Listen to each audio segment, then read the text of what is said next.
Thank you so much, and I'm very much welcome and very happy to be in this meeting today.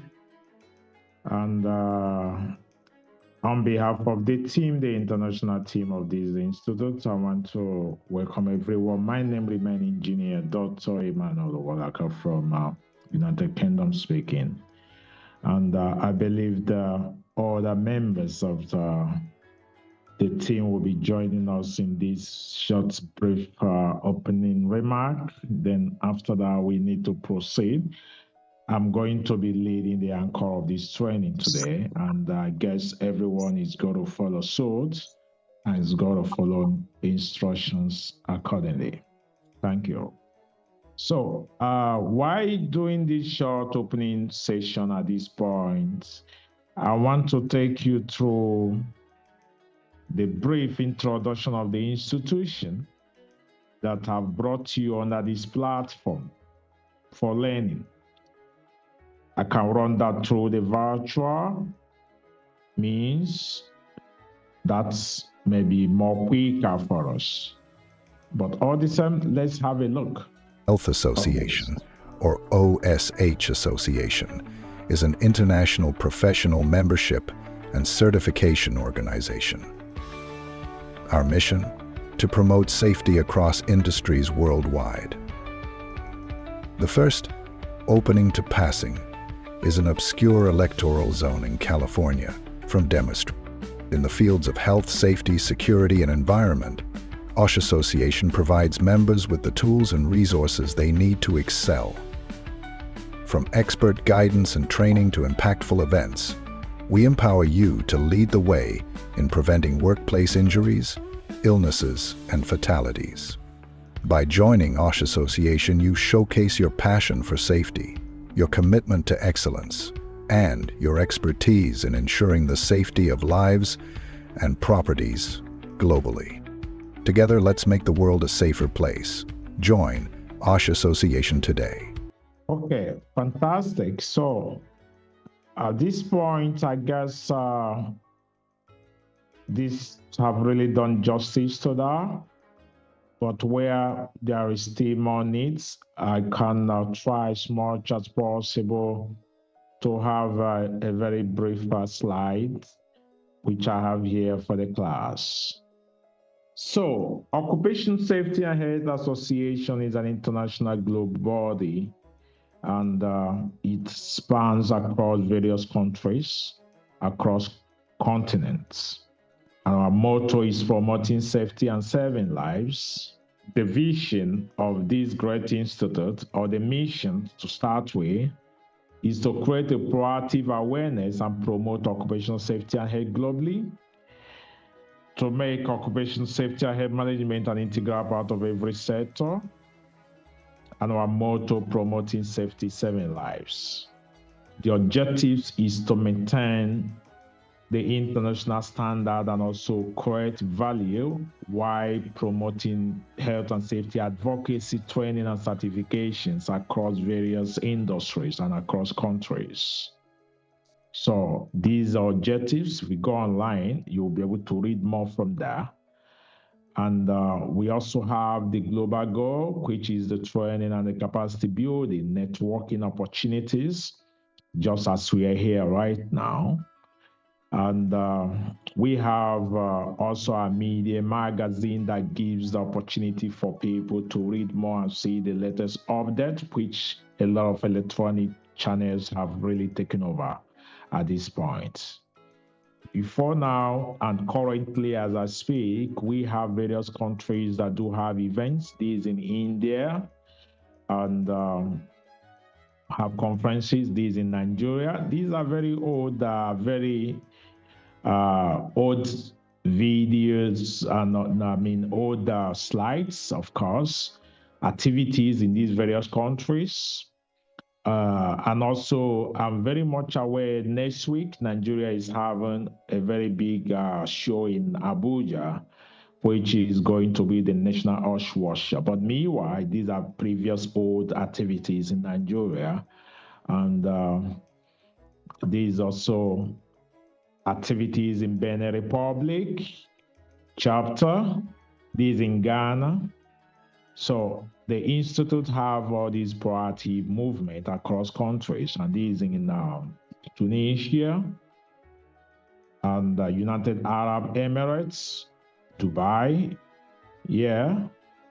And also in Dubai, we do have various activities, events, and workshops that brings people from over 100 countries.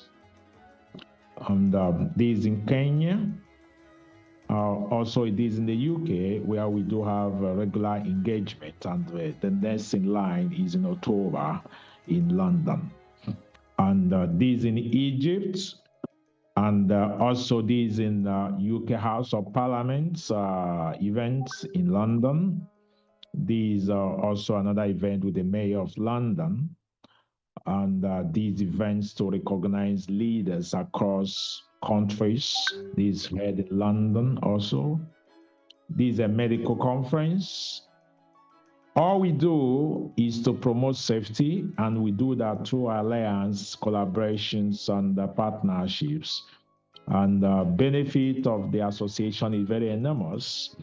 You guys are already benefiting, as our mandate is to add value to the developing countries. So at this moment, the global focus across the world is more of awareness and information circulations, helps to prevent accident and save lives, and that is what we're doing.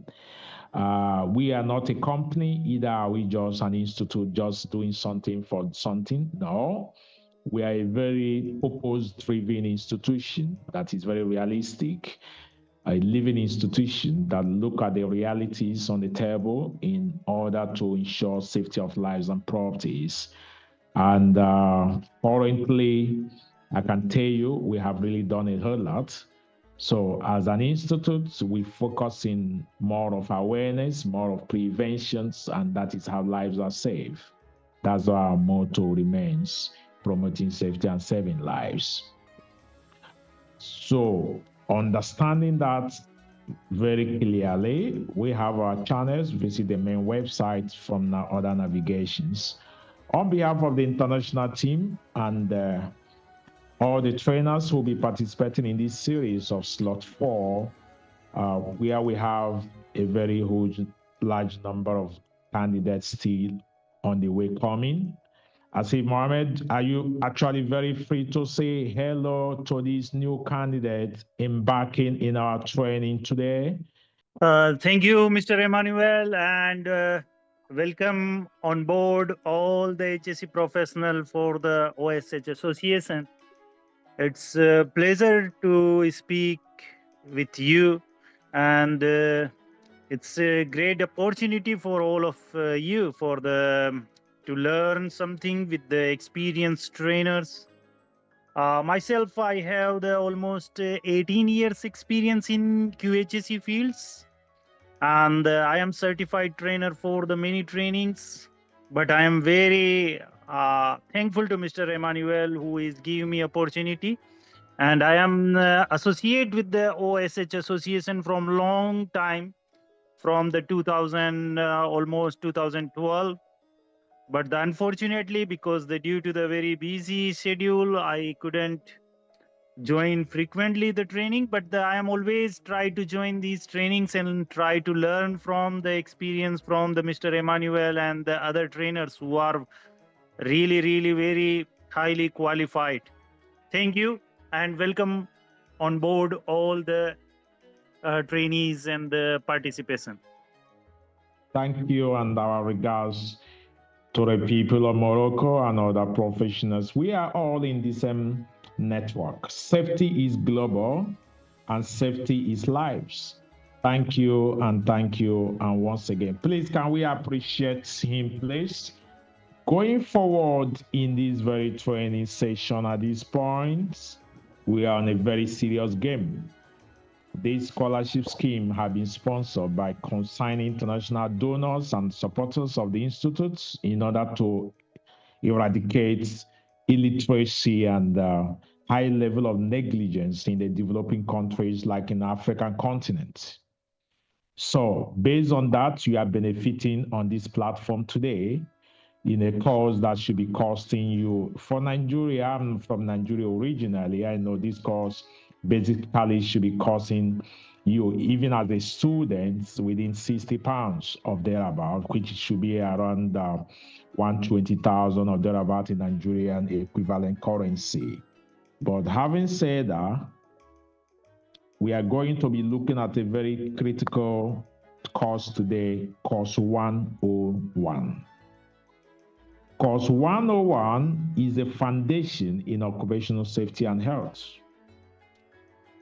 It's a major aspect that you need to know what health is, what safety is, and what is environment. I'm going to be giving you this in various scenarios and analysis.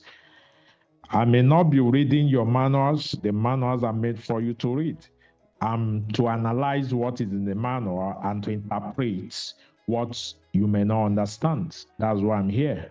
Following that process, I'm going to give room to some candidates, some few people, to tell us what they think or what they believe or what they assume is health, safety, and environment. In the industry, so many safety professionals have no better clue of the certification they portray or they carry along. Many of them have no better understanding. Many of them have very big certification, even more than the one you are going to earn after the conclusion of this training. But the point here is having a full understanding of what the certificate is all about, what health and safety and environment is all about. That is what will help you to function effectively. So when you hear health in safety, what is your narrative? Cherish, over to you, please. Unmute yourself and explain to us in 30 seconds. Okay, what I understand by health is being free from sickness and diseases and disabilities too. Then in the industry space, it's more like having a good health condition, like body condition, social good social network conditions too, and like basically everything about a human being, like being good, yeah, something like that. Like that's the way I see it. Thank you so much. Let's just take it from her. She said anything being good. You know, when you're out of headache, you feel good, right? Good. Okay, over to you, Precious. What do you understand by the word health, please? Okay, sir. I understand that health focuses on preventing illness or injury through hygiene, ergonomics, and wellness program. Okay, fine. We accept that. Let's appreciate Precious for that. Okay, let's hear from men now. Ladies have been speaking. Daniel. Okay, good evening, sir. Go ahead, please. Okay, from my own understanding, health is a state of being physically and mentally and socially well. Okay, fine. It's a state of being physical, mentally, and otherwise. Let's hear from Prosper. Good evening, sir. From my perspective, health is the ability or is when you are mentally stable, you're physically fit to participate in activities around the environment. Okay, let's appreciate God's Prosper for that wonderful input from his end. That's a good one. Okay, you guys, you all did well. You all did well. Then I want to analyze the whole point. In health and safety, you see the word health, safety, and environment. In most cases, you hear the word OSH, that is occupational safety and health. Okay? Then when you hear health, we are talking of your well-being. We are talking of yourself also. We are talking of your health. And how do you know that you are not okay or you are not feeling fine?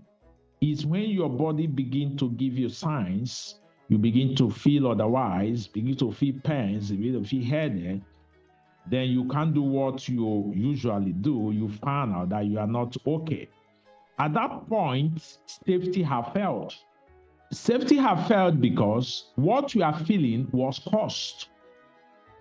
I believe you go to hospital, you hear the doctors tell you, this is because of contamination, this is because of bacteria, this is because of infection, and things like that. So, what is it telling you? It's telling you that the state of your body, the way it's supposed to be, sound and well-being, as you all claimed or you all said earlier, is no more in place. That have vanished. So, illness and contamination and infections have entered the system and corrupt the system. So, what is safety in health? Safety in health now, organically, for you to understand the raw material of this whole case, is making sure that you do all you need to do, provide all you need to provide to remain healthy. At that point, you are state of mentally health. Even many of you that are talking to me may have passed through some mental, psychological issues, maybe from your friend, from family, from parents, or things like that. So you are not mentally okay. Yeah, you are not mentally okay. Maybe for some time, hours, or some days, as the case may be. Okay, put yourself in the state of somebody, his or her friend, or marriage, or friendship, or relationship, boyfriend, girlfriend, have now broken up. As we say in Africa, have broken your heart. But he didn't see any heart broken, right? He didn't see any pieces anywhere, right? But this fella is telling you that the heart is broken. So how do you believe that? Do you see any pieces on the floor? So it's all about the feelings, right? Fine. At that point, you now need to understand there are reactions that have taken place, that have put you in jeopardy, put you on a stable state. At that point, you are no more mentally, physically fit. So, what is safety in this whole game? Is for you to make sure you remain healthy. It's for you to make sure you are mentally okay. It's for you to make sure that you do everything you need to do to make sure that the workforce is functional. For example, I remember those days when I'm in Africa, as the case may be. Almost every day I fleet my room. Why? Because of mosquito. Almost every day. I mean 7/7. Because I've been to the UK over time, I've been overseas, and I see that, these things, mosquitoes and things like that, is not part of life. It's not part of life. They don't exist in some areas. Reason because there have been a control put in place by the government to control mosquito and to eradicate the bacteria or the infection it carries. So at that point, illness, which is the result of failure of safety in health, have been eradicated.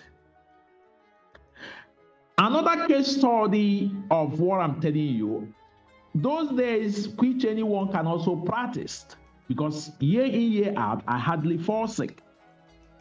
Apart from that, I help myself a lot to make sure that health is there. I help myself so much to do that. As I said, I fleet my roots to make sure no bites.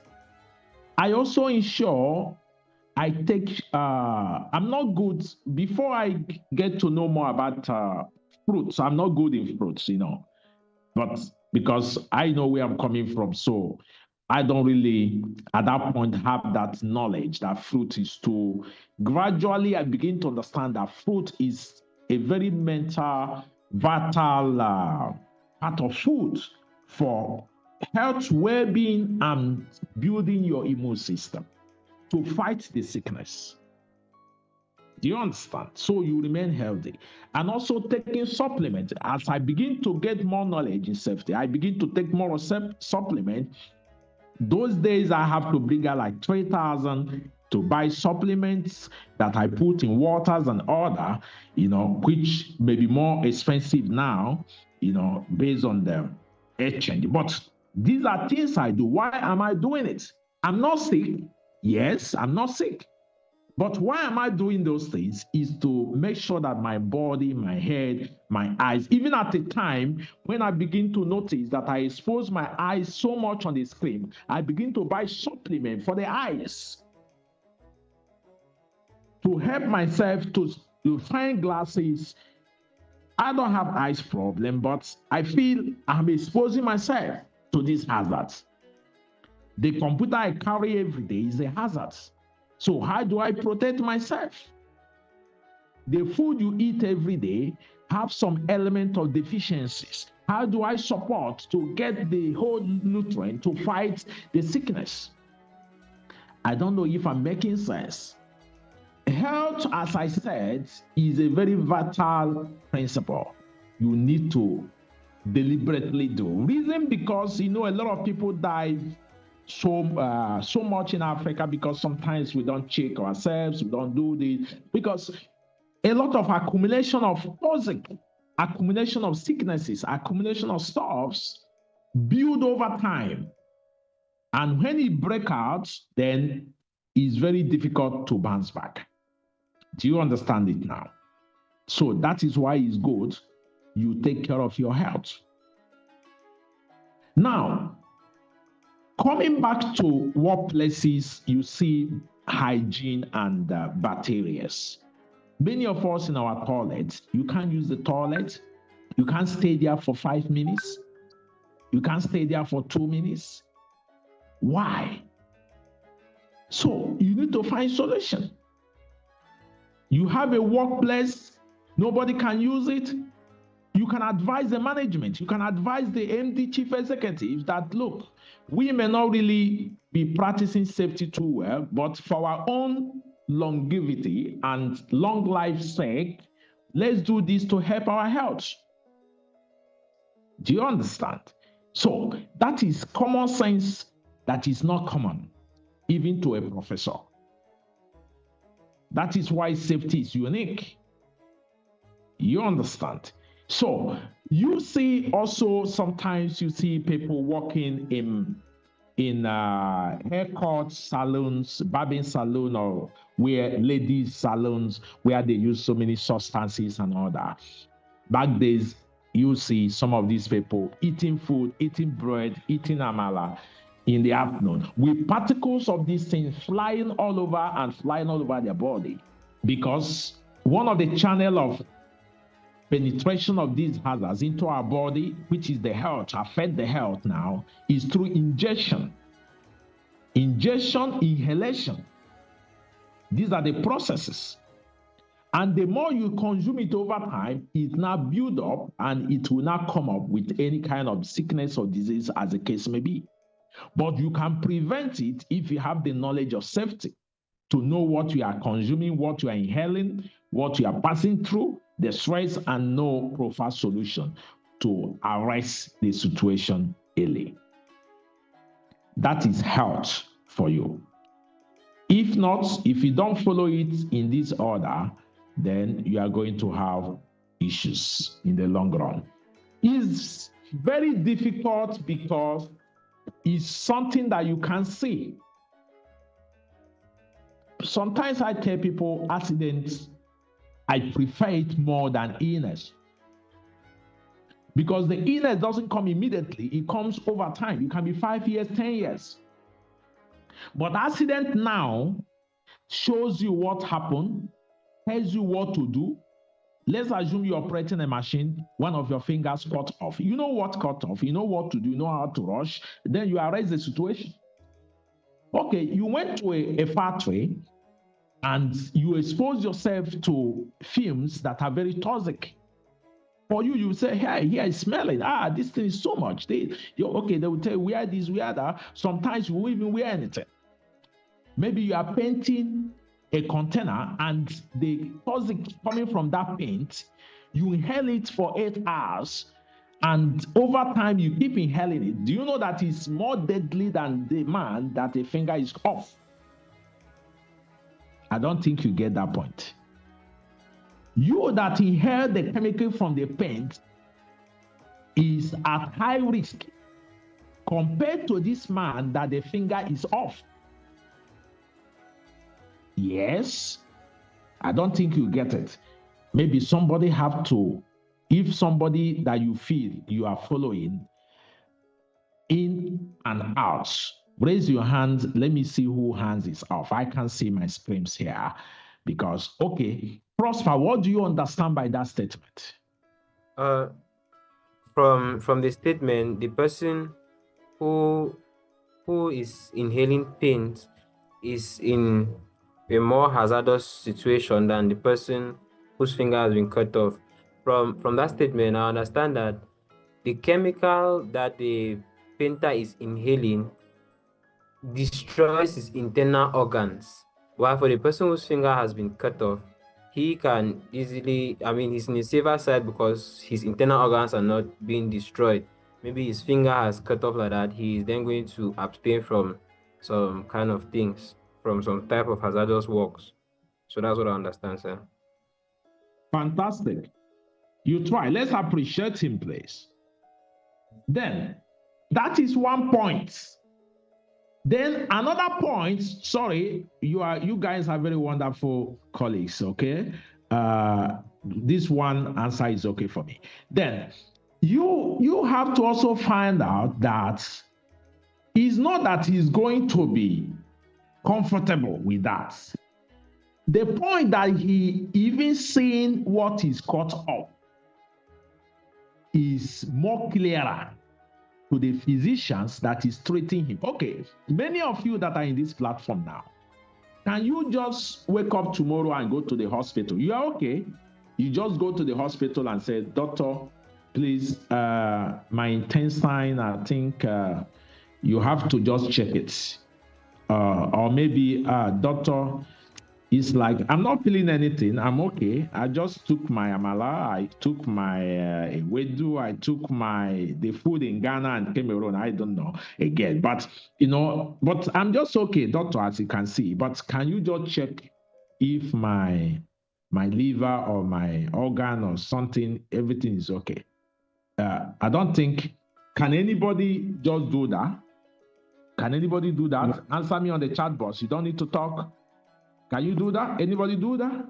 No, yeah? No, because the hospital is not a recreational ground. Yes, hospital is not, Mr. Beast or KFC where you have to just go and chill up and see doctor faces and smile. And said, okay, just check, just have a look here and pay money and go. No. Everybody is praying, and in Africa, the prayer is higher.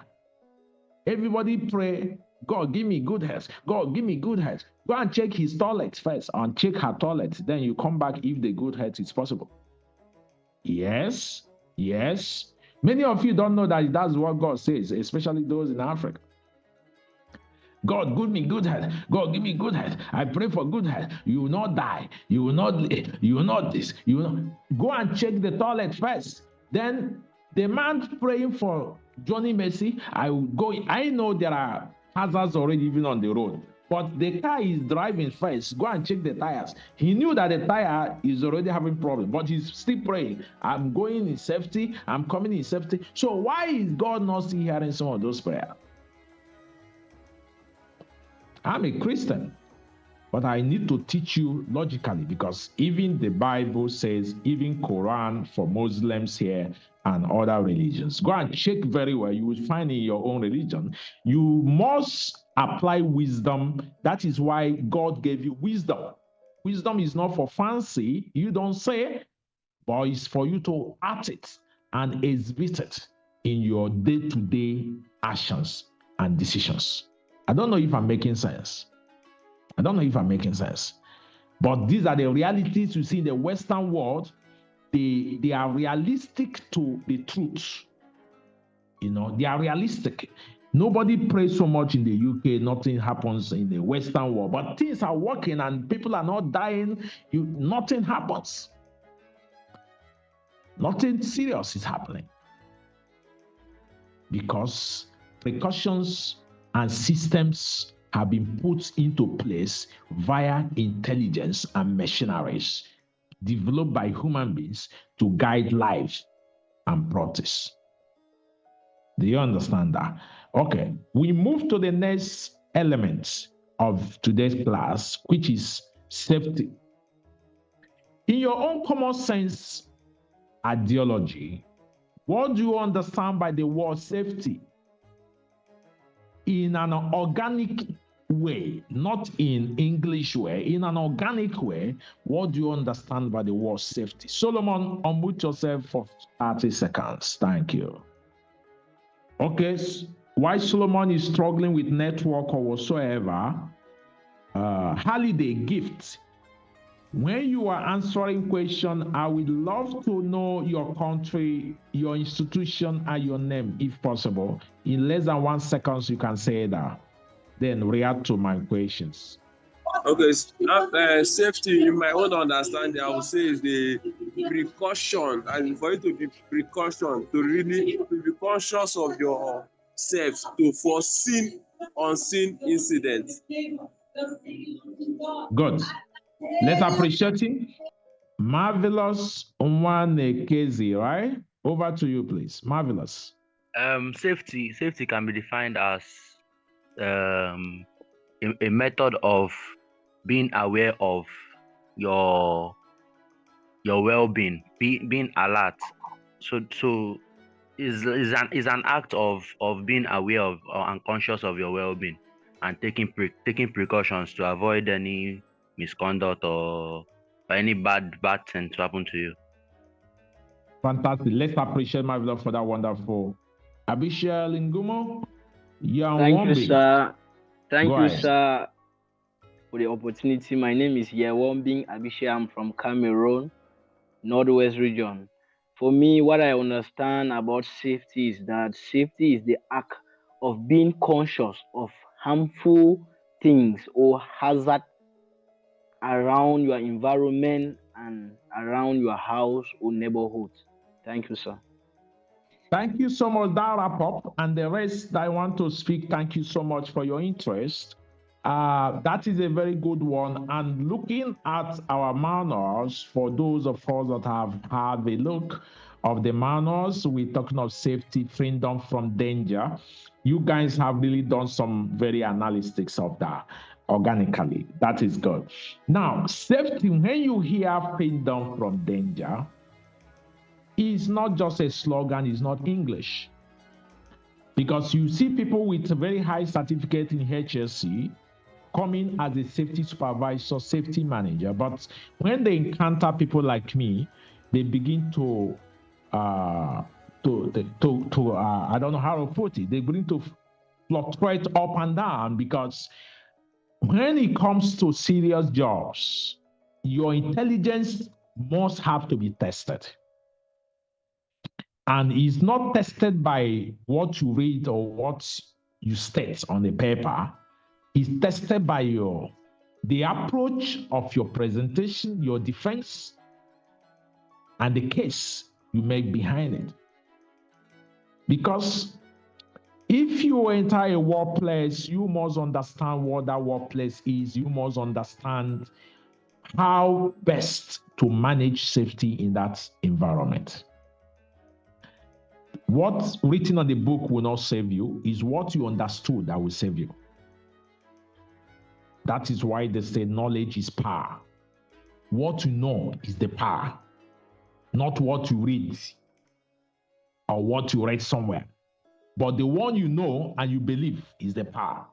So, safety, as somebody said, understanding in future, understanding in advance what is to happen, not what have happened already. What is to happen, how is to happen, who is to make it happen, and how is going to happen. So, book cannot help you to do that. Your intelligence does that. And that is what we give birth to freedom from harm. Because you cannot eliminate hazards. I see some safety professionals in Africa, the way they talk and speak sometimes, I begin to wonder who gave them these certificates. Even some of them international certificate. I begin to wonder how they got it. So they will tell you in most cases that, you have to remove the hazard. You need to eliminate hazard. How can you eliminate hazard? You cannot. It's a wrong teaching. You control hazards. Can you remove fire in the kitchen and still cook in the kitchen? Can somebody answer me, please? Can you remove fire? Just answer me on your chat box. I will say, can you remove fire from the kitchen and still cook in the kitchen? Is it possible? Yeah. It's not possible. So what do you do for you to cook the food and people will eat and be happy and see their lives? Why even gambling, working with fire that is deadly? What is the system? Is control. Underline, control. In capital, control. That is what you do to hazard. So as safety professional, you don't do mistakes. You say you eliminate hazard. No, you don't eliminate hazard. Because even you yourself is hazard. Yes. Don't you do mistake? Yeah. Even you are hazard. And you also a hazard to other people. Even without you knowing. I will explain to you later. So what you understand is that even God created heaven and earth. I guess you might have heard the stories, you heard the histories, the Bible and things like that. Creating the garden, creating fruits, and they told the employees of the garden, which is Adam and Eve, and he didn't sit on the throne or maybe sit in office or sit somewhere. That is why safety professionals moved to site. He didn't sit in the office and sit somewhere or give instruction or write a note. He came down to the workplace. He pointed the hazard. He asked them, did you see the hazard? They say yes. They say, okay, this hazard is here with you. It's not going anywhere. I'm not cutting it, and I'm not telling you not to bear fruits, and I'm not going to do anything. Leave the hazard as he said. Control it. If it burns down and bear fruits, the fruits are all over the ground, sweep the fruits and throw it away. You are not to eat it. Do anything with you can use and play ball, no problem. Play ball with it. You understand? Use it and throw stones, kill birds. There are a lot of birds here. You can use the fruits, fire these birds and things like that. Hey, feed your animals, no issue, but not in your mouth. I don't know if that is how that story looks like. For many of you, I don't know. But that is the story. And he also told them the consequences instant. He didn't say, if you do, then you come and answer my query. No. These are wrong systems. Like in Nigeria, for example, when you see people offend traffic lights, litter the environment, cause accident, kill people, nobody knows the consequences. Nobody knows. So these are system error. In Dubai, I gave that scenario over time. I ate some fruits and chocolate. I was inside train in Dubai. I looked around inside the train. I couldn't see any I couldn't see any trash pan. So I said, okay, no issues. People are watching and I can't even drop it. So once I step out, I will drop it somewhere. I step out from the train, look around left and right. I didn't see any. Look, while looking, I just saw where they put it very bold. No littering of this environment. Offenders fined 50 dirham. 50 dirham in dollars, possibly $25. So when I saw that, somebody would say, okay, they just wrote it, who's watching or who's going to arrest you? The point in such environment is organized environment. Do you understand? If I try to litter, I will definitely be caught in one way or the other. Before I get to the next 2 or 3 miles, you may be caught, if not instantly. And once you are caught, it's not that they're going to arrest you and beat you. No, they have already told you the consequences, that litter is 50 dirhams. So all they need from you, please just pay your 50 dirhams. No problem. You can go. If you like, maybe in the next few miles, you can litter another one. No issue. We don't have problem with that. I don't know if that makes sense. So that is what God did. He told them, if you touch it, you'll be consumed and you'll be naked and you'll be out of the garden. And instantly as they caught it, they did that. That's what happened. So as safety professionals, what are you to learn from this story now?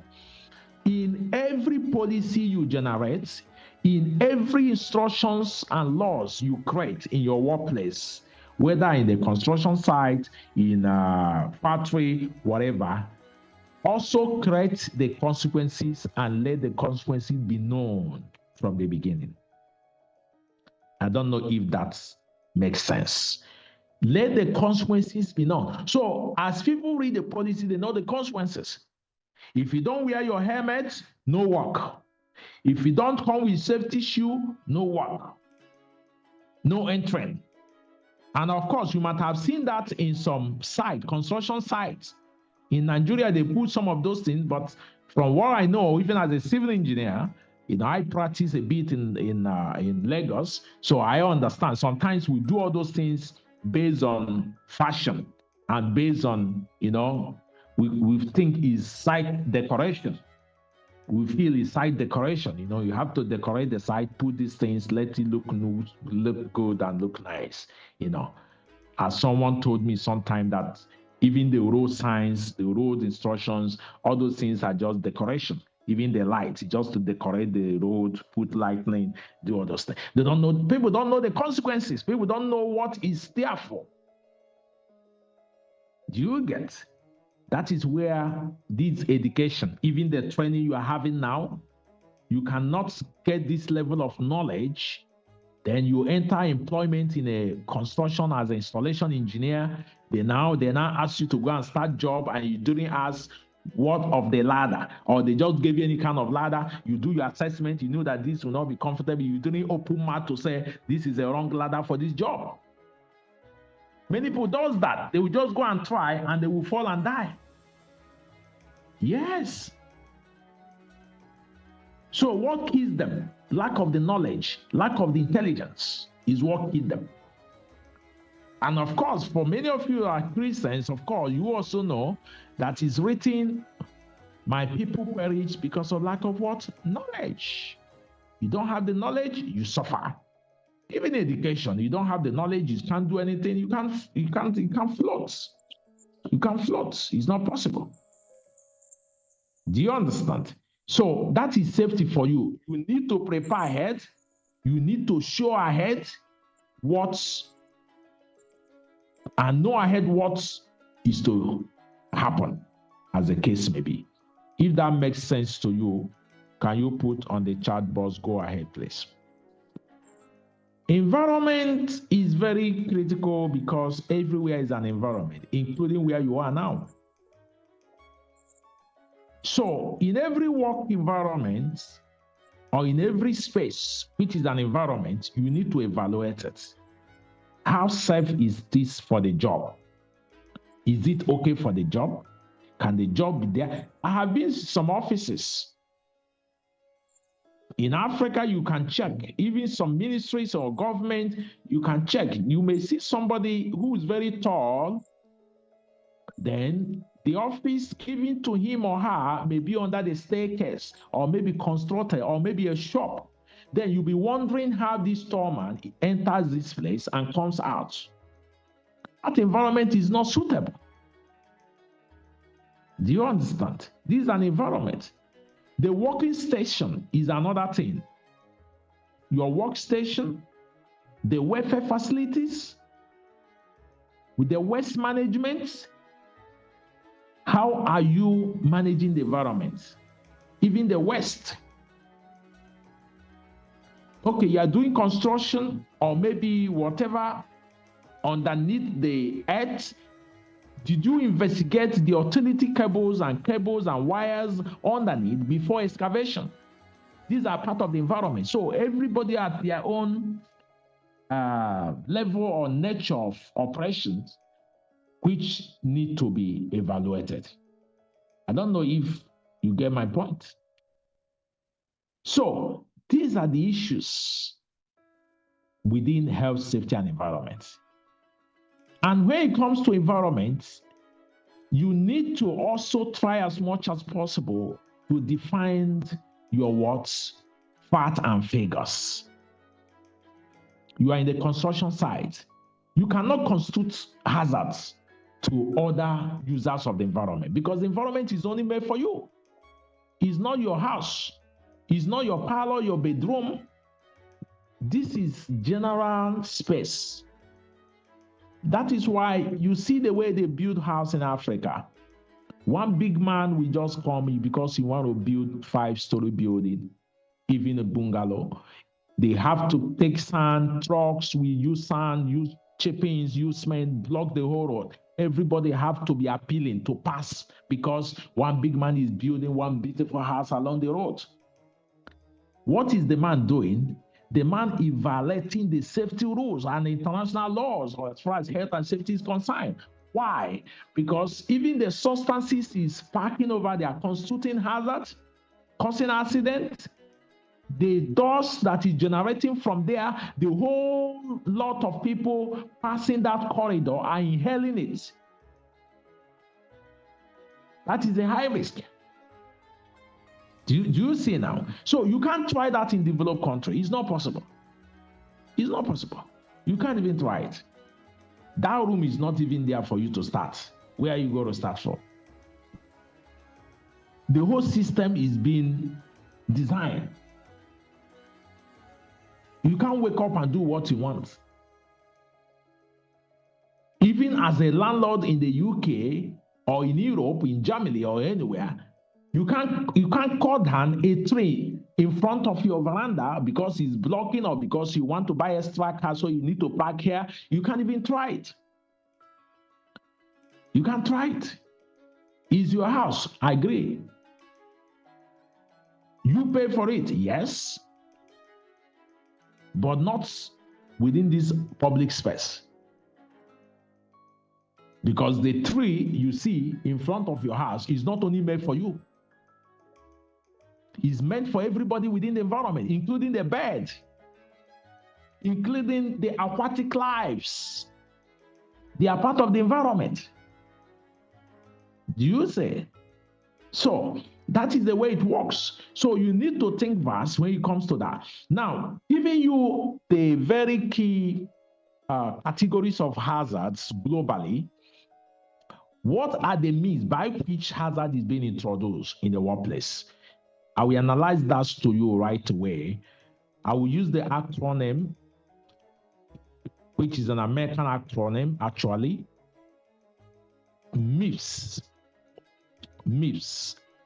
M for materials, E for environment, the next E for equipment, P for people, As for systems, myths, okay? Now, let me help you to analyze that acronym myths. I've already explained it earlier. When it comes to materials, there is no workplace that materials are not being used. Even those seated in the office, in high executive office, they do printing, they use material, they use printer, the printer uses ink, and those ink are also very hazardous for your information. Okay. Or those that even in the house, they are cooking food and all that. Of course, they have to get firewood, they have to get fuel, they have to get gas, cooking gas. Those things are materials. They have to also buy the food they want to cook, right? Yes. Those are materials. So how you manage the material is very important. Where you keep the material is very important. Do you keep the material, okay, because you want to cook, you just buy some stuff you want to use to cook, you don't buy the meat, you take the meat and keep possibly in one dirty place. You say, no, let the meat be there. We have not cooked it, but let it just be there. You wash it. No.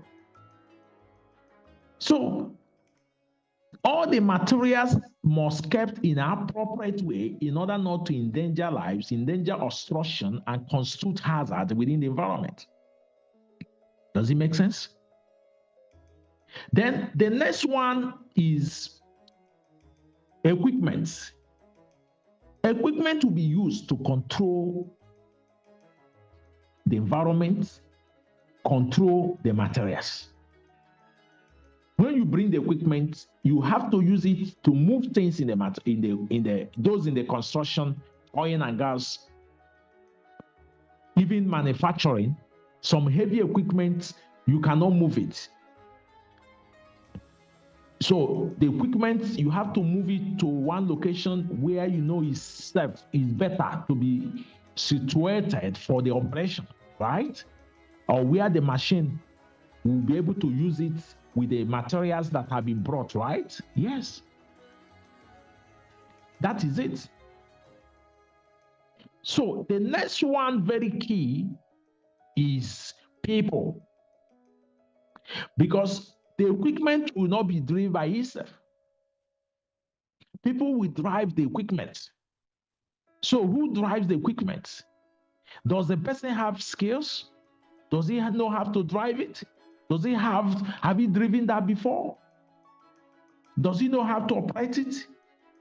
If he doesn't know, then that constitutes a lot of hazards.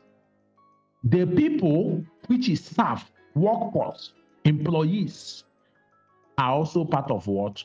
Hazards. Your best friend, even in your room, your best friend, your girlfriend, your boyfriend, can be a heavy, high-risk hazard. Heavy one.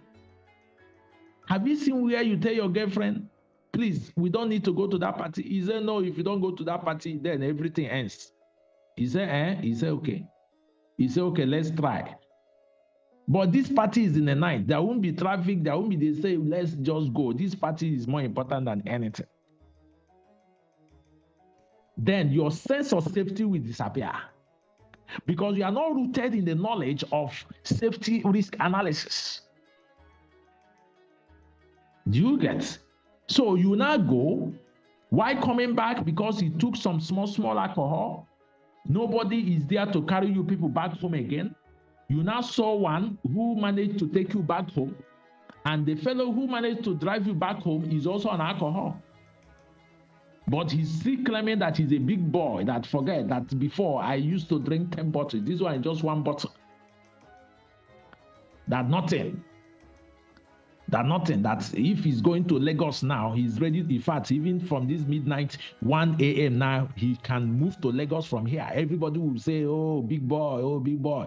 Okay, he said, where is my key? He's even looking for the key. The key is in the pocket, and he's asking, where is the key? Then everybody sees those art and laugh over it, right? You laugh over it. These are realities. Then in the process, driving 1 mile, 2 miles, he lost control. The man forgets that he's driving. He thought that he's still drinking beer or he's still drinking something on the table. He forgot that he's even carrying people. So what happened at that point? Accident happened. They cast somersaults because his brain is not working to operate that equipment, which is a machine, which is a car. Then everybody goes to heaven very early. If they are likely to go, do you understand? Depending on their belief and depending on whatever, if they are likely, then somebody will wake up and say, these people that went to that party, they just died. Is that man, that woman in their village? Yes. The only son, that is just useless because lack of safety control causes 95% of accidents you see every time. So lack of safety control. See, I was analyzing how people were crying and lamenting because of the negligence of these groups. But the point is that out of the 5 people in that vehicle, nobody have any sense of safety or intelligence. When this program is on circulation, I hear we receive so many queries if they can do the course. Somebody said, I read English, I read the biology, I read the history, I'm a lawyer, I'm doing law, I'm doing this, can I do HSE? Okay, he's just asking question, can you be alive? That is what that question means. Can you do what? Be alive. Can somebody be asking that kind of question? Can you be alive? No, die. Free will. Because people die. Free will. Free death. Free death. Free death. Why? Because they lack the knowledge, they lack the intelligence, they lack the safety information to guide their lives. So they just die. Of course, it's happening even to, I just going through the internet. There is an accident that happened in Nigeria. I just got the news today. Many of you from Nigeria here are not aware. A Dangote driver killing 3 people. I just saw it. I don't read those kind of stories because it doesn't make sense. I don't have time. But sometimes I see such headlines while glancing the internet, But the point of that heading is that those drivers have no driving license, meaning they are not even trained. So can you see how somebody can carry heavy, long equipment, enter the express, and claim and believe that he can do the job? That is why safety officers like you is being put in the line for thorough training so that you can put a stop to some actions of learned professionals. Because you are not going to, if they said you are a safety officer, you are going to be talking to those who are highly professionals. You are going to be talking to installation engineer, okay? Tilers, roof technicians. So you don't have any clue about these professions or what they are doing or how they are doing it, right? But you are there to see what they are doing and use your brain and your eyes to say, no, doing this like this will not work. No. This platform, with the platform I'm seeing and with the heavy load of what you want to put on it, it will fall. The man is not thinking what will fall or what will not fall. What he's thinking is to do his job and do fast and go home. And he forgot. He doesn't know that that shortcut can cut short his life. He is not aware of that. That is why health and safety is being invented and created as #1 profession in the whole world. This is the #1 profession in the world. Anything you are doing in school, that's your own cup of tea. Do you get? That's your own cup of tea. Because this profession you are hearing now, health, safety, and environment, is #1 before any profession. Whether you are doctor first class, that is secondary. Health and safety is number one before anything on the earth. It's more serious than your certification, private high university, notwithstanding the name of the institute or university. This one sheet and the knowledge you gain here is powerful. That's what I'm saying. So I'm not just want to talk. You can go and do your research and ask some learned, exposed professionals. Okay? So what am I trying to say here? These are the hierarchies by which you need to give attention. When I was in Lagos, we were building these are coincident because I was involved as a part of the project engineer in one of the 50-kilometer roads in Auchi in Edo State. And at the time in Lagos, of course, in building as a civil engineer, I was also involved in project. Now, in some of those house building construction projects, I encounter so many men. They will say, my son, I want to join this job. I want to be part of it. I have over 30, 40 years experience in roofing. How can I be part of it? I say, Papa, you can't do this job. I know there is no job. I know you need money today to feed the family. But the point is that I cannot allow you to join the team and the job. Because looking at the man and looking at also, I'm not the safety engineer. I'm not the safety officer. No, but I'm just an engineer, part of the site. But because of my safety knowledge, I know I cannot put this man in the job. Yes, because I know the job is working at heights, and looking at the man I'm seeing with my two eyes, he can fit in there. But if I don't know, hearing, I'm from your community, I even know your father, I have 30 years experience, okay, Papa, please, where are your tools? Join them. That is the normal common sense. Then, before you know it, you will not see an incident or accident to happen. One negligence or carelessness will strike. At the point, you will not hear, easy, had I know. Every accident is 100% preventable. Every accident is 100%. Can you put on the chat box? Every accident is 100% preventable, including the headache you have, including headache. They are all part of incident. They are 100% what? Preventable. 100%. I didn't say 99. I said 100%. 100%. 100%. I have argued that over time with some safety professionals. These are people who doesn't have solid foundations. They are just floating. They don't have very solid foundation. So these are the issues. Coming to the course generally, I have analyzed these 3 points. And if you really understand, got this very clearly, understood it very clearly, you understood what HSE is all about. It's not just calling HSE as a slogan and calling it as a full meaning. You know the genesis of it now. Can you put on the chat box 777, please? 7 means that we are completed it, right? Yeah, it means that it's a complete. Okay, fine. Now, looking at the few stuffs, I just want to have a glance of it is occupational health. Now, when you see occupational health, I know you understood what I mean. Looking at, you know the meaning of what health is now, right? Then occupation is what? What you do every day, your field. A shoemaker is an occupation.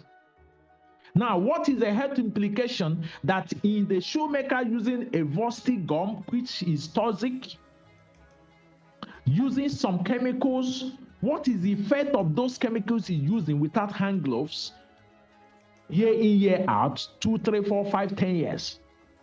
That is occupational health now.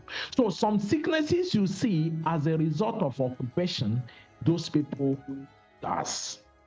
I don't know if you get the point very clearly. And when you say risk and hazards, that is it. You need to know the hazard for you to know how to control the risk. You need to know the hazard for you to know how to control the risk. Now, what is hazard? Hazard is anything that have potential to cause harm. Anything. Did you mention anything? He said any, including what? Human beings. Anything. What is risk? Risk is the likelihood that the accident will occur. Is the likelihood, is the probability. That is when your brain need to calculate right or calculate wrong. I don't know if you get that point. When you are thinking you are going to get it or you may not get it. Now, what is safety there? You need to do the right calculation. There is no assumption there. In safety, no assumption. In safety, you don't even mention it. You don't even say, I think, I thought, I'm thinking. You don't think anything. You have to confirm. You saw the door close. You say you think John will close it when he's leaving. You think, no, you have to call John. John, did you close the door? Or John, close this door when leaving. And when you see him outside, say, did you close the door? That is being shown. You don't say, you just carry it in your mind and go and say, you think, you thought. These are wrong calculations, wrong risk that can be controlled. So many accidents you see can be controlled, but because of lack of intelligence, those accidents happens and people die. I don't know if I'm making any sense. I don't know if I'm making any sense. So that is when you see hazard and risk, that is very clear, right? Good. Now, going further, possibly I want to just flip. Well, I have finished the course already, but to help you in one or two as babies in the field, because I see you all as babies. Some will grow overnight because of the level of nutrients that you may gain from some of the things you hear from me, which you may not find in the book. Fine. So some will grow overnight, while some will take time to grow. So it all depends on your level of consumption and understanding of the subject matter. Now, coming back to some of the areas of symptoms, when you look at the issues of harmful substances or hazardous substances, how does these things happen? By irritations, by toxic, by being corrosive, things like that. These are symptoms, sensitivity, and things like that. And going forward to also occupational health hazard, yes, if you read those ones, you understand more better. When you talk of chemical, physical, economics, and biological. Okay, let me come to economics, which you may not really understand. When you come to economics, you are talking of stress, right? Fine. When you're also sitting for too long, like we are doing this class 2 hours, I didn't tie anybody on their bed or on their seats. Did I touch anybody? So it's left for you to know that even as you are listening, you can take some water if you are dehydrated. You can sit up, you can turn your body. You can also make sure that your sitting position. For many of you as students, whenever sometimes you hear them, oh, my back is paining me. Do you know why your back is paining you? I should give you the cure. Because you sit on the bed for too long reading. You always sitting on the bed, bending on the bed. And if you look at the bed, from what I know, because I went to some of those universities in Nigeria, so I understand. And I don't think anything have changed too serious. Yes, I don't think. 95% of even all those beds you see, they are all on the floor. Yes, they are all on the floor. So you imagine when you're on the floor and you are still sitting, bending, and also those kind of reactions. And it's like that for 1 year, 2 years, 3 years, 4 years of graduation. Do you know how many kind of health illness you have also accumulated? Maybe you don't understand that. Even as I'm talking now, some are bending with their phones. Some are always bending, pinging, and chatting 2, 3, 4 hours. Chatting what I don't really understand. Even as I speak now. Somebody, you are laughing, right? Okay, you can laugh if you want to laugh. That is just it. Because it will not have the immediate effect now. It's a long time. Some of the short time you see, my waist is paining me, my back is paining me. You take paracetamol, or you take pain relief, or you do this, or you do that. The point is that these are just elementary. If you want to get it right, is to just try to correct yourself. You have to buy a chair, buy a table that fits. When you sit what? Angle 90 straight away. With that, your system is well blessed.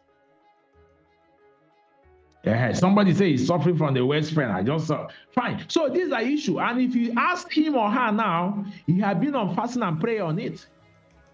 Yeah. He had been on fasting and prayer. And that is the ignorance of the whole situation we are talking about. Possibly you also check more further.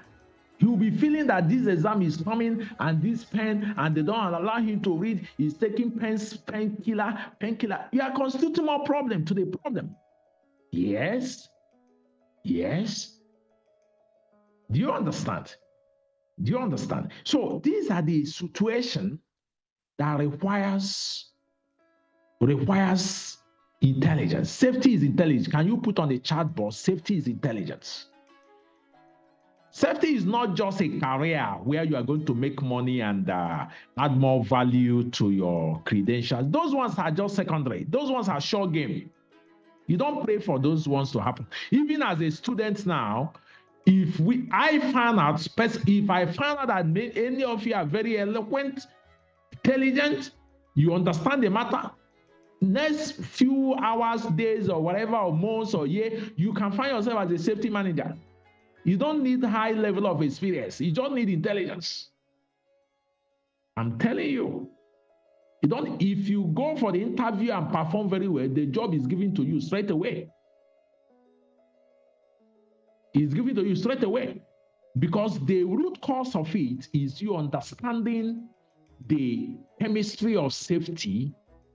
When you understand the chemistry, you'll be able to know how you react and how you organize the whole situation. That's what we are talking about. So going forward to this in full time, we have really looked at so many things. We have also, let me narrate a bit on accidents.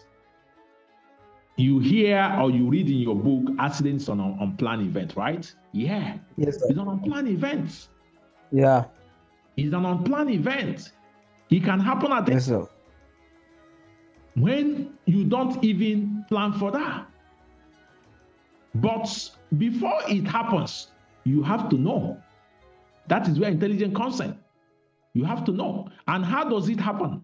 By three means: unsafe attitudes, unsafe conditions, a combination of the two.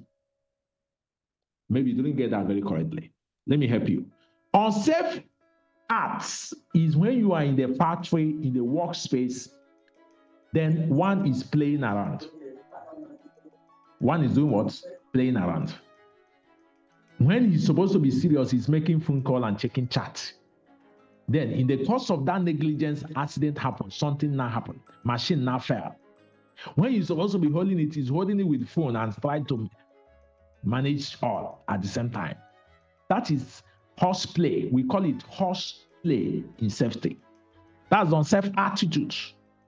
Unsafe condition is when you know that the machine is not good, or you have seen this machine is not good, or this machine have been posing a lot of threats or being a source of hazards, and you don't want to control it.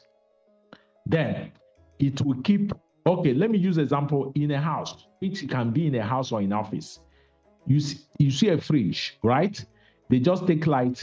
You see water tripping up from under the fridge to the ties. To the what? Ties. Then that fridge, every time this thing keep happening, and people, once it happen like that, because it's ties, people slip and fall, right? And every time you keep saying, this fridge, this water is from, you know that the water is from the fridge, but what happens to the fridge? Nobody talks anything about the fridge. People are only busy talking about the water. Clean the water. Anytime this water, let's clean it. Why not control the fridge? Remove the fridge, because the fridge is not good. You can't just take light and the fridge is now, something is wrong. Maybe the bucket absorbing the water is no more good. It needs to be replaced or something is wrong. That is unsafe condition. Now, you don't want to address the source. You are now being serious with the fruits of the outcome. That is serious lapses in the system. Now, the third one is a combination of what? The two, combination of the two. That is how the whole thing's accident happens in most cases. Then, if you read your manual a bit, you'll be able to understand more about that. And when accident happens, of course, it carries so many causes. It carries what? So many causes and so many consequences. Direct cause and indirect cause. Direct cause, the person who caused the accident, or no, not the person who, in accident in safety, let me also tell you, there is no blame in safety, no blame. You don't say, if you are the one who caused it, nobody caused anything. Do you get? You need to investigate the source of the problem and solve the problem and everybody move on.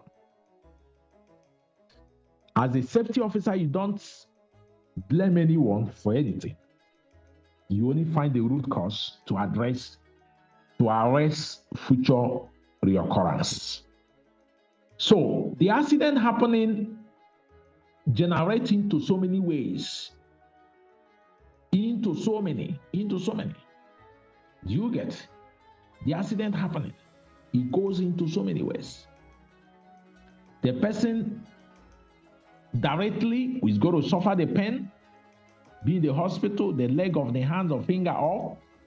Then the company also going to be a part of the loss, losing one of their best staff or best engineers or best worker. Do you understand? Retraining another staff, litigation, burials, fees, so many things, shutdowns. These are consequences. So this company will also suffer. So everybody suffers. Not only the person that is bearing the pain, everybody suffers. And the bigger picture is develop policies and standards. The bigger picture is what? Develop policies and standards. Develop what we call SOP, self-operating procedures. SOP. Self-operating procedures, self-operating standards. Educate everybody on it. Make sure everybody follow the policy and the procedure. You enter the construction site, everybody are moving anyhow, jumping from left and right, is wrong. Call all the whole artisans, all the whole workers. Now, nobody jump this excavation. You follow here, you move. You want to come down, you follow here. You want to enter the excavation, you use ladder, you don't jump. That is the only way you can control the workplace and everybody follow that rules. Anybody who violates it out of the site, go home. You lose money for today, no payment for you for today. You violate. Now, when you create those consequences and they are seeing it, everybody now have to follow order. That is the bigger picture. So I believe this brings us to the end of this very foundation.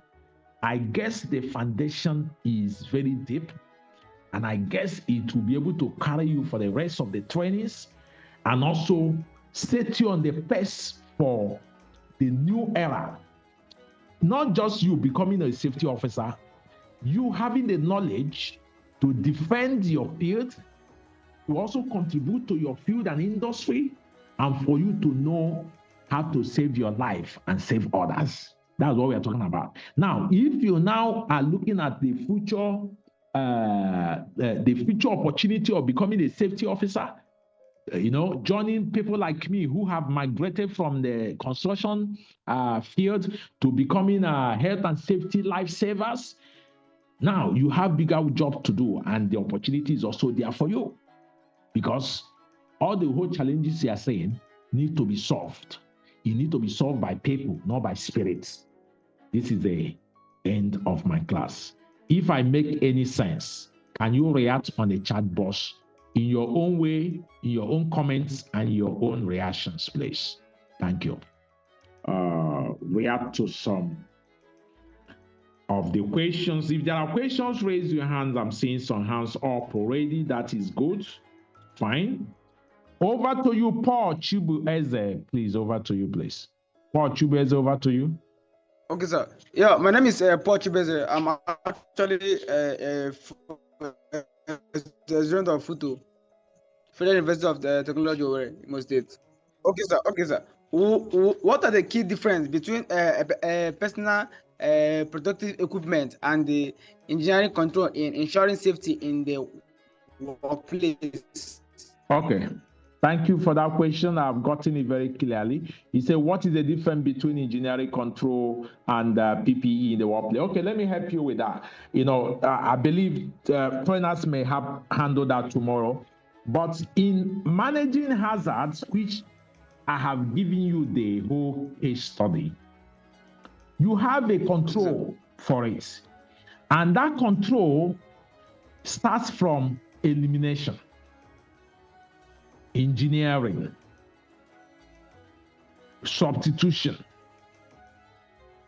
administration, and PPE.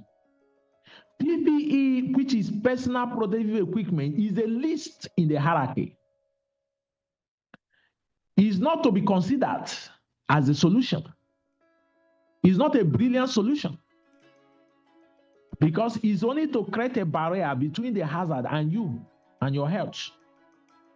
Or a barrier between the hazard and you in case if you fall. If you are wearing a helmet and you now fall, instead of hitting your head in the nail or in the sharp object, entering your brain, cutting you, the helmet will not cover you, it will not defend you. So, do you understand? Now, the best control is elimination. What is elimination? To remove the hazard totally. To remove. I told you cannot eliminate hazard. Now, here I'm telling you to remove. How do you do it? For example, let me give you a case study. In a construction site, they are roofing, right? Now, when they are roofing, sometimes there are pieces of nails. They want to put nail, the nail will fly, right? It can hit anybody's head, right? Fine. So everybody wear helmets to protect themselves from those flying nails. Now, in developed countries, when such job is going on and there are other people in the site, they will barricade that level. You will see something like a net. Even in some masks, you see it when they are constructing masks. They put those nets. Why they put those nets is that if anything is falling, it will fall on top of the net. It won't reach the ground. It won't touch. So the issue of those nails, hammer or spanner or anything falling to hit anybody on the ground have been eliminated, have been removed. That is removing of hazard. Now, another issue of removing hazard and even with removing of that hazard, you can see where the PPE is. Like in construction site, they see where the PPE is. Now, another example of that is you see electrical cables are now put underneath or conduit wiring. In a construction site, wire everywhere. People will tell you, I'm electrocuted, this one happened, I have a lot of trip and fall because cables everywhere. Now, a brilliant safety officer will come and say, look, come. Electrician or technician come. All these cables flying all over the whole site. Can you bury them under the pipe, put it or hang it on the wall? It will only go to cost us extra cables or extra wires to remove it from the walkways. With that, you have eliminated that hazard to a point where it can be safe and human beings are safe. Does that make any sense to you, please? That is the way it is. Does it make sense to you, Chubeze? Yes, sir. Yes, sir. Yes, sir. Thank you so much for that. So, in most cases, also, that's the elimination. Now, when you come to substitution, it's the same thing. They brought a generator, very noisy generator. You tell the MD chief executive, can we buy soundproof? That is substitution. You remove the noisy one and put the soundproof. in the laboratory, the chemical or the substance they brought is too toxic. Now, can you research for a lesser chemical for this job that is less toxic? It can only ask or increase more money, then you save life than everybody inhaling it despite the nose mask, falling sick all the time, and sending them to the early grave. So it's not late for you now to use that control.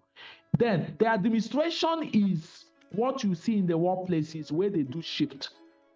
Where they have put all this control, they will still put administrative method. Do you get? So instead of you staying for 8 hours, they will tell you stay for 2 hours. You go, and that person come and stay 2 hours. So you remain there inhaling this chemical for 8 hours. So you inhale for 2 hours with your nose and go, and that person will come. Do you understand? That's administration. You manage it, shift. Then the list PPE. Thank you so much. Over to you. We have 5 minutes to shut down now because we have exhausted our time. Marvelous, over to you. Okay, good evening, sir. My name is Wanikis Marvelous from Federal University of Technology, Owerri, Nigeria. My question goes like this. What measures are currently in place to ensure that near-miss incidents are reported and analyzed, and how do we use those findings to prevent future accidents? Thank you. This question is good. I can welcome any kind of question because you are babies. But this question is what you can actually still answer. One of the solutions of it is when you say near miss. What is near miss? Many may not understand what you mean by near miss. You have read your books and you have understood possibly, which is a very good one. These are safety terms, near miss. When you hear near miss or near hit, is the two. Near hit or near miss. When you hear the two, means an accident or an incident that happened without recording any harm. Nobody wound themselves. Imagine somebody that have a slip. He or she nearly fell, but he didn't touch the ground. Okay, he fell, but he didn't wound himself. He said, no problem, I'm okay. That's near miss. So you don't allow such to continue. You need to investigate. Why did you fall? Is this spirit from your maternal home or from your village? What fell you down? You don't say sorry. Sorry is not enough. Sorry is not a solution. The safety officer immediately need to check. What fell you, Mr. Man? Young lady, why did you fall? You are hungry, you didn't eat, you are too light, or there is a breeze or there is a spirit that fell you down. You need to investigate to know why he fell. So he not tell you that it's one small step down, that he didn't notice that step down, that he never knew that step down. That is why he fell. So what you need to do is to now find signs or find a way to eradicate, fill up that step down or make it a ramp in a way that it will not repeat itself again. You have corrected it. But if you leave it there and say, sorry, don't worry, next time, look, next time. That is just for this man. What are others? So how are you going to do it? So these are the issue of near miss matter. You need to investigate it. You need to record it. You need to use it as part of your training. Do you understand? So in that case, you'll be able to manage your workplace and make sure that everybody reports such cases and is not resulting to a serious death or injury. At this point, that's the end of this session. And from tomorrow, we continue with question and answer before the main training. If I'm going to be available, fine. But if not, the trainer tomorrow will address accordingly, and you guys will do the needful. Okay, let me hear Timothy Daka. Timothy, over to you. Thank you very much. This is Timothy speaking from Ghana, Whole Technical University. Please. My question is it possible or is it advisable that a hazard at the workplace should be managed? And if yes, how long can this be managed as far as life is concerned? Thank you. Thank you so much. Okay, these questions are very interesting, and these are baby questions, and they are very interesting. I love it. If I'm here tomorrow, you can ask more of that. Now, it's just like asking a question that the hazard in the kitchen, even where you are now, the hazard is there looking at you, you're looking at you. Two of you are looking at yourselves. You are looking at yourself. So you are just asking, how long will this hazard in the bedroom last? And how are we going to manage it? Including the kitchen, the fire using to cook, because that is a hazard. If you don't manage it, tomorrow that house will get burnt. You look for another house or you'll be homeless. It's as simple as that. Then you'll be homeless. Do you get? So asking how long is going to last is the right question, and the right question solution to it is the control. Can you put on the chat box, control the hazard? Tell your neighbor, control the hazard. Write on the chat box, control the hazard. And you know, human beings are part of it. Your father may be part of it. Your mother may be part of it if they are not safety conscious. Your best friend, your wife, your girlfriend, whoever it is, they can be part of it. So control the hazard is the only key. You need to do what? Stay safe, live long. There is no grammar. Prayer can't even help you. Prayer will only help you go to heaven very early and wait for others to arrive. Whenever they come, you will continue from there. It's as simple as that. But your foolishness or your negligence can take you back, can move you out of the space. It's as simple as that. At this point, I so much appreciate your patience, and I guess many of you have enjoyed the class. I don't know if you have enjoyed the class. If you have enjoyed the class, can you put on the chat box, I'm happy to go? And if you're happy to go, fine. I'm also happy to go because I've exhausted my 2 hours, and your question cannot keep me here because I can't say because I'm going to handle the hazards, control everybody to gain the whole knowledge and put myself in a risk. It's a lie. 2 hours for me is 2 hours. I don't know if that makes sense to you. So if that makes sense to you, can you kindly unmute yourself and also show your camera to say bye and good night to everyone, for many of you who are already ready to move. At this point, thank you everyone. Unmute yourself. Finance Ministry too. Bye-bye. Bye-bye. Bye-bye. Bye, everyone. Bye. Nice. Bye-bye. Bye, everyone. Enjoy your day.